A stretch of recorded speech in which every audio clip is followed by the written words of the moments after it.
Good afternoon student. SST के online class में आपका स्वागत है। इस समय हम लोग राजनीति विज्ञान में चैप्टर 4 जाति धर्म और लैंगिक मसले पढ़ रहे हैं। उसके अंतर्गत हम लोगों ने पढ़ा भी कि किस तरीके से राजनीति में और समाज में महिलाओं को प्रतिनिधित्व मिलना चाहिए। उसके बाद पढ़ा कि किस तरीके से धर्म, सांप्रदायिकता और राजनीति की बात होती है। आज हम लोग पढ़ेंगे सांप्रदायिकता। सांप्रदायिकता क्या है? देखिए, सांप्रदायिकता वैसे सही पूछा जाए तो बहुत बड़ी बात नहीं है, लेकिन अगर कानूनी तौर पे कागजी या पार्टी बेस पे मान देखा जाए तो बहुत बड़ी बात है। होता क्या है कि स्थानीय स्तर पे हिंदू मुस्लिम सभी जाति के धर्म लोग एक साथ रहते हैं। हम मुस्लिमों के त्योहारों में शामिल होते हैं, वो हमारे त्योहारों में शामिल होते हैं। ज़्यादा ऐसा कोई समस्या या बवाल की बात नहीं होती। लेकिन अगर कागजी बात की जाए, कुछ पार्टियां, कुछ नेता, कुछ विशेष वर्ग, इसी जाति में कुछ विशेष लोग, विशेष वर्ग के लोग हैं जो क्या करते हैं, लोगों को एक दूसरे के प्रति भड़काने का, धमकाने का, डराने का काम करते हैं। चाहे वो अल्पसंख्यक के माध्यम से, सांप्रदायिकता के माध्यम से, जाति के माध्यम से, प्रार्थना धर्म के माध्यम से, किसी भी माध्यम से वो जो एक सौहार्द, एक जो एकता का भाव है, जो भारत का तिरंगे का जो एक कह सकते हैं जो अटूट रिश्ता प्रस्तुत करता है, ये सारी चीज़ें जो भारत का है, इन सभी चीज़ों को खंडित करना चाहते हैं, ऐसा है। लेकिन वास्तव में ये सारी चीज़ें राजनीतिक बेस पर या पार्टी बेस पे ज़्यादा है, क्योंकि कुछ पार्टियों की जो कह सकते हैं दुकान या उनका वोट, ये सब इसी पे है। ठीक है ना। चलिए, इस संदर्भ में हम वास्तविक समस्या तब शुरू होती है जब धर्म को राष्ट्र का आधार माना जाता है। जैसे पाकिस्तान और अन्य, श्रीलंका, ऐसे लोग हैं कि जिन्होंने अपने आप को एक धर्म वाला देश घोषित कर लिया था। पाकिस्तान तो है ही है, बहुत सारे देश रहते हैं, लेकिन उस इस्लामिक कंट्री है, उसमें और कोई देश का राष्ट्रपति और जाति का धर्म का राष्ट्रपति नहीं हो सकता। भारत में ऐसा नहीं है। यानी जयाल सिंह और एपीजे अब्दुल कलाम जैसे लोग अगर यहाँ पे राष्ट्रपति हो सकते हैं, तो आप ये बात कह सकते हैं कि भारत एक पंथ निरपेक्ष और ऐसा सांप्रदायिकता नहीं है। गत अध्याय में भी हमने पढ़ा कि उत्तरी आयरलैंड का उदाहरण राष्ट्रवाद की एक ऐसी अवधारणा के खतरों से जुड़ा हुआ हम लोग को इंगित करता है।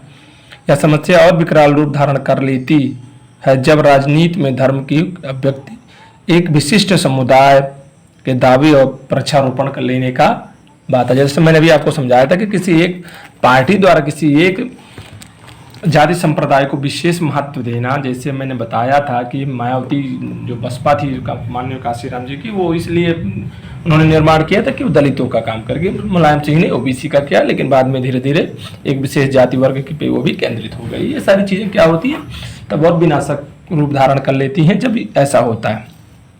और इसके अन्य धर्मावलंबी को खिलाफ क्या करते हैं, अपना मोर्चा खोलने लगते हैं। और इसके मानने वाले जो पार्टी के लोग हैं, कार्यकर्ता हैं, वो क्या करते हैं, दूसरों की बुराई, दूसरों की अवहेलना करने लगते हैं। तब समस्याएं बढ़ जाती हैं। ये सब तब होता है जब कोई अन्य धार्मिक समूह अपनी व्यक्तिगत मांगों को लेकर दूसरे के खिलाफ हो जाते हैं, जैसा भारत में नहीं है। लेकिन श्रीलंका में था कि वहाँ की सरकार ने सिंगलियों को विशेष समुदाय जाति का व्यवस्था कर दिया था, यानी छूट दिया था, जिसके कारण से वहाँ के जो तमिल है, ईसाई है, अन्य लोगों ने क्या कर दिया था, उसका विरोध करना शुरू कर दिया और बाद में गृह युद्ध तक स्थिति आ गई। यह एक धर्म के विचारों का दूसरे धर्म के विचारों से क्या होता है, श्रेष्ठ माने जाते हैं। ऐसा होता है इस प्रक्रिया में जब राज्य अपनी सत्ता का उपयोग किसी एक धर्म के पक्ष में करने लगता है। जैसे मैंने बताया भी, पाकिस्तान का उदाहरण दिया कि पाकिस्तान एक जाति को मानता है, एक संप्रदाय को मानता है, तो स्थिति और भयावह हो जाती है। राजनीति और धर्म का इस प्रकार का संबंध ही सबसे ज़्यादा सांप्रदायिकता कहलाता है। धर्म द्वारा सामुदायिक भावनाओं का निर्माण सांप्रदायिक राजनीति को जन्म देता है। इस मान्यता के अनुकूल सोचना सांप्रदायिकता है। ऐसी मान्यता रखने वाले सोचते हैं कि किसी विशेष धर्म में आस्था रखने वाले लोग एक ही समुदाय के होते हैं। उनके विशिष्ट व्यक्तिगत हित एक समान होते हैं तथा समुदाय के लोगों के आपसी मतभेद सामुदायिक जीवन में कोई महत्व नहीं रखते। इस विचार में यह बात भी सम्मिलित है कि किसी अलग धर्म को मानने वाले लोग दूसरे सामाजिक समुदाय का हिस्सा नहीं हो सकते। इस प्रकार यदि विभिन्न धर्मों को मानने वाले लोगों की सोच में समानता दृष्टिगोचर होती है तो ऊपरी तौर पर यह क्या होता है, एक मुखौटा वाली बात होती है कि ऐसा होता नहीं है। विभिन्न धर्मों को मानने वाले लोगों के हित भी अलग अलग होते हैं, मैंने बताया, और उनमें विरोध भी होता है। सांप्रदायिक सोच और ज़्यादा विकृति होती है, उसमें यह भी विचार जुड़ने लगता है कि वह अन्य किसी धर्म के अनुयायी ही एक राष्ट्र के जो समान नागरिक के तौर पर नहीं रह सकते। इस मानसिकता के अंतर्गत वर्चस्व रखने वाला जो समुदाय है दूसरे समुदाय के ऊपर हावी होना चाहता है और उसे दबाना चाहता है, या फिर उन्हीं के लिए एक अलग राष्ट्र की मांग करने की विचारधारा कहता है ये इस राष्ट्र में ना रहे तो ज़्यादा अच्छा होगा। लेकिन अगर जिस देश में ऐसा नहीं है, जैसे भारत किसी भी विशेष जाति संप्रदाय धर्म को महत्व या सपोर्ट नहीं करता, इसलिए भारत धर्मनिरपेक्ष देश या राज्य है। उनकी यह मान्यता बुनियादी रूप से सही नहीं है। एक धर्म को मानने वाले लोगों के हित की इच्छाएं प्रत्येक मामले में एक हो ही नहीं सकती, कभी नहीं हो सकती। समाज में प्रत्येक व्यक्ति कई तरह की भूमिकाएं निभाता है, उसकी पहचान उसके ओहदा यानी पद भिन्न भिन्न होता है।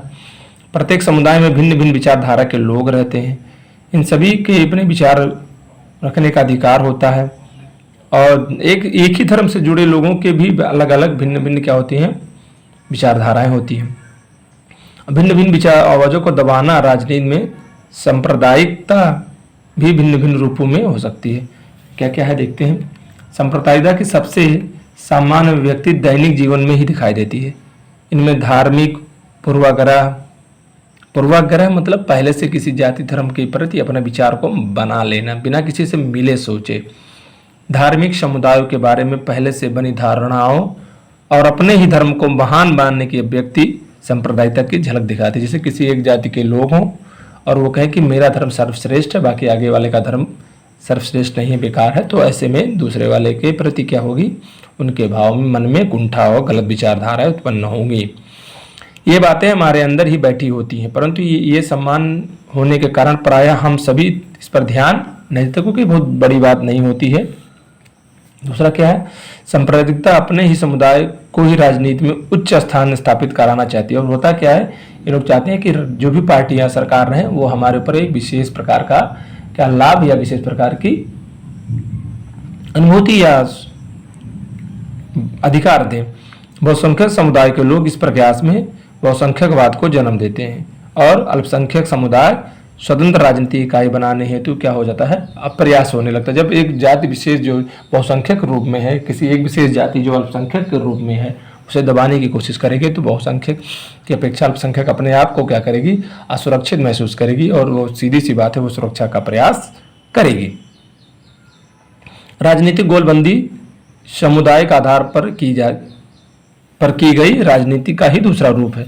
धार्मिक चिन्हों और धार्मिक गुरुओं के माध्यम से ही अपने ही धर्म के लोगों के मन में भय बैठा दिया जाता है। वैसे बहुत सी पार्टियां हैं, जैसे बहुत से लोग थे, लोगों को डराया जाता था कि इस पार्टी को वोट दोगे, इस व्यक्ति को वोट दोगे तो ये हो जाएगा, ये हो जाएगा, ऐसा किया जाता था।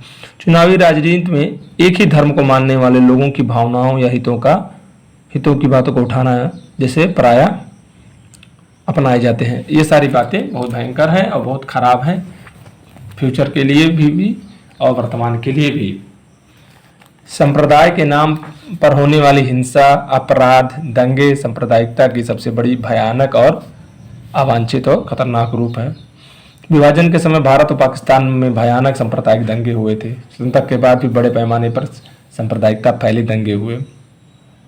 धर्मनिरपेक्ष शासन, देखिए भारत का क्या है, भारत लोकतांत्रिक व्यवस्था वाला धर्मनिरपेक्ष देश है। मैंने बताया भारत जैसे लोकतंत्र के लिए सांप्रदायिकता एक बहुत बड़ी चुनौती रही है।